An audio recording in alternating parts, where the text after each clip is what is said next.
Hi everyone, this is Mike from Stens Corporation. Today I'm going to share information with you about Stens OEM replacement belts and our line of TruBlue belts. Now we're going to talk about the different kind of belts that are going to be common in the OPE and industrial markets. Okay, your most common belt is going to be your covered. Very easy to tell. You will not be able to see any of the cords in the belt like you would on a raw edge. It's hard to tell on the black, but on a lighter color covered fabric, you'll actually be able to see the seams where the belt's been wrapped. And what that covered is going to do, for example, in a deck belt situation, if you strike something, a piece of metal, a rock, what that's going to do up against your pulleys and idlers, it's going to give you a little bit of a slippage. So you're going to have your blade stop and likely prevent some damage to yourself, the mower, what you hit. It's going to give you a little bit of slippage in that application. That is what you want. Next we're going to look at raw edge. Raw edge, very easy to tell again. You can actually see the exposed cords in the belt. There is no fabric wrap. What that's going to do for you is the opposite of the covered belt. It's going to give you no slip at all. Some of the applications you're going to have on this is powertrain. You always want your tire spinning, self-propelled mower. If you're on a bank, wet grass, you get your tractor stuck in a little bit of wet ground, you want your wheels spinning. You don't want this belt slipping and not getting any power to your wheels. Some other applications for this are going to be in the industrial market, air compressors, pumps. Next type we're going to look at is cogged. Similar applications to the raw edge. You can see the cord inside, no wrap, no slip.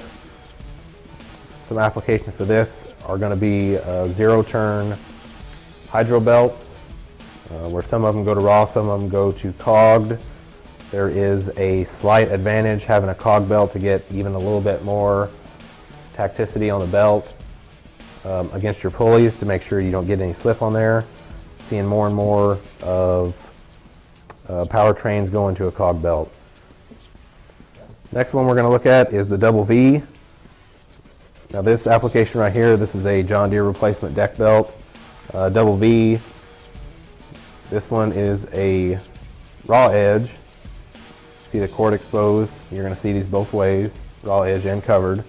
Now this is going to be for applications to where you have one very large belt that runs your deck. And the reason you got a V on both sides is this belt's going to take some twists and turns, so you're going to have a bearing surface on either side of the belt. So when it does make that twist, you have a bearing surface and go right up against that idler if the OEM chooses to use one belt for everything. So why is it important to use the right belt in the right application? If your application calls for a raw edge belt, say on a powertrain like we talked about before, and you know that belt is 26 inches long by 1/2 inch, and you sub them with a 1/2 inch by 26 inch belt that is covered, you're going to get the slippages that we talked about, and your customer is going to get the impression that you sold them a low quality belt because it is not going to perform the way that it was meant to. So we always want to make sure that the customer gets the same belt, if not better quality, than what they are replacing. When do you replace a belt?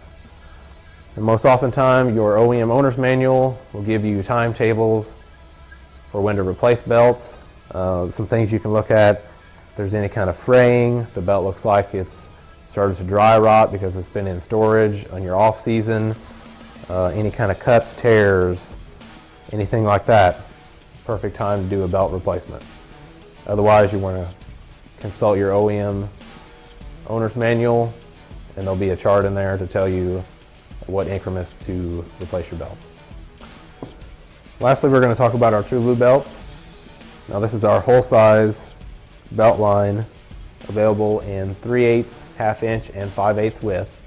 Now not only do we use a Kevlar inner cord, we are also the only company that uses a double Kevlar wrapped cover. Now what this does for you against competitor belts, it's going to give you up to 5 times the life on a tiller application and up to 10 times the life on a lawnmower application compared to other similar belt lines on the market. Now the easy thing about our TruBlue system of numbering, the last 3 numbers is going to give you your length. So this is a 38-inch belt. The first 3 numbers is going to give you the width. This is 248, this is ½ inch. 3/8 belts are going to be 238, and 5/8 belts are going to be 258. Now most of you are probably familiar with the A and B numbering system, where a A26 belt is really a ½ inch by 28 inches. No more having to worry about what A or B belt number it is. Throw this on your belt measurer, get a measurement, and you just order by direct size. And we also have the A and B belt charts in the catalog if your customer comes in with an A or B belt that is labeled. It's a quick conversion over to TruBlue. If you're interested in how to measure belts more, we also have a Stens video, how to measure a belt, that shows you how to use the belt measure we sell. It's a very easy process, and we also do offer that belt measure for sale. Thank you for watching, and also don't forget Stens has a full 1-year warranty on all parts, including all of our belts.